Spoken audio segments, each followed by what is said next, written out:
Jail से निकलने के बाद आजम खान लगातार सुर्खियों में है, कभी अपने बयानों की वजह से तो कभी मुलाकातों की वजह से। आए दिन उनसे कोई न कोई मुलाकात करने के लिए उनके आवास पहुंच रहा है। अभी हाल ही में कानपुर के सीसामऊ से पूर्व विधायक रहे इरफान सोलंकी से मुलाकात के बाद अब कैराना से सपा सांसद इकरा हसन की मुलाकात की तस्वीरें सामने आई है। इस मुलाकात के बाद इकरा हसन और आजम खान ने बिहार चुनाव को लेकर बड़ा दावा भी किया है। दोनों ने क्या कुछ कहा वो सुनवाएंगे, उससे पहले मुलाकात कैसी रही वो जान लीजिए। दरअसल इकरा हसन ने सोशल मीडिया प्लेटफॉर्म एक्स पर आजम खान के साथ मुलाकात की तस्वीरें साझा की। साथ ही लिखा, कल रामपुर में माननीय आजम खान साहब व उनके परिवार से विधायक भाई नाहिद हसन जी के साथ मुलाकात की। इकरा ने 2 तस्वीरें साझा की हैं। एक तस्वीर में केवल आजम खान और इकरा हसन थे और दूसरे में आजम खान, उनकी पत्नी और इकरा हसन और भाई मौजूद थे।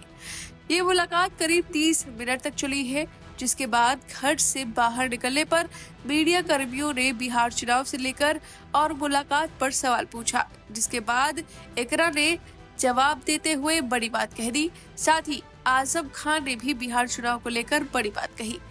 सबसे पहले सुनवाते हैं इकरा हसन ने क्या कुछ कहा, फिर सुनवाएंगे आजम खान ने क्या कहा। हम हमारे परिवार के और बड़े सदस्य हैं आजम साहब, उनसे मिलने के लिए यहाँ पर आए थे और कोई सियासी नहीं है, पारिवारिक मुलाकात थी। क्या बातचीत रही उनसे आपकी? जी उनकी सेहत और उनकी तबीयत पूछने के लिए आए थे। 2027 को लेकर कुछ रणनीति वगैरह वो यहाँ पर तो डिस्कस नहीं हुई, वो तो पार्टी की बात है। काफी देर हुई। जी परिवार के तरह बैठे थे, सब हाल चाल जाना, बस उसमें टाइम लग जाता है।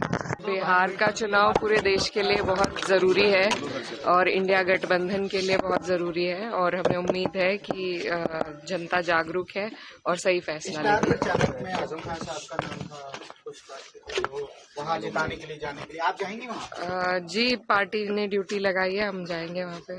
तो कैसे हालात हैं? कुछ रोज बात तो होती होगी बिहार को लेकर? जी उम्मीद है कि वहाँ पर हम मजबूती से इंडिया गठबंधन चुनाव लड़ेगी और जीतेगी। तो जिस तरह से नेता समाजवादी पार्टी के बड़े लीडर अब जाएंगे, छठ पूजा की वजह से अभी तक जाना नहीं हुआ था, अब धीरे धीरे सब जाएंगे। अच्छा, उत्तर प्रदेश के अलावा एक बिहार ऐसा राज्य है जहाँ पर वो कभी एक तरफा वोटिंग नहीं होती है, जो भी सरकार बनती है गठबंधन की होती है।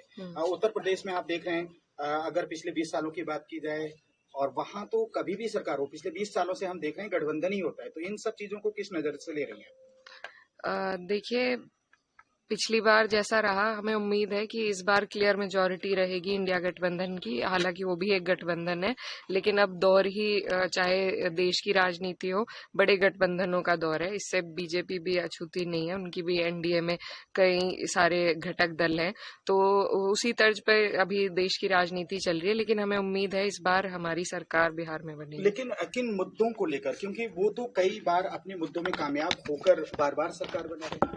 जी मुद्दा यही है कि युवा जो है वो बेरोजगार हैं और महंगाई ने सबकी कमर तोड़ी हुई है। जो डेवलपमेंट के बिहार जिस तरीके से तरक्की पर होना चाहिए था नहीं है, तो इसलिए सरकार बदलने की जरूरत है। उम्मीद ये करते हैं कि बिहार ने देश को हमेशा नई राह दी है और लोकतंत्र की रखवाली की है। ऐसी ही उम्मीद हम आगे भी करते हैं। मुल्क से दहशत खत्म होगी, खत्म नहीं होगी तो कम होगी। नाइंसाफी का दौर कम होगा या खत्म होगा। बेगुनाहों के साथ बर्बरता नहीं होगी, अमानवीयता नहीं होगी और लोग ये भी ख्याल रखेंगे कि वक्त बदलेगा तो कहीं आने वालों के मन में बदले की भावना न रहे। लोकतंत्र में ऐसा नहीं होना चाहिए। जो हुआ है वो गलत है, अगर कभी ऐसा हुआ तो वो भी गलत होगा। अब इकरा हसन ने बिहार विधानसभा चुनाव में महागठबंधन की जीत दर्ज होगी ऐसा दावा किया है। साथ ही आजम खान ने भी बिहार चुनाव को लेकर बड़ी बात कही। अब इस तस्वीर पर, इस मुलाकात पर आपकी क्या राय है? हमें कमेंट करके जरूर बताएं।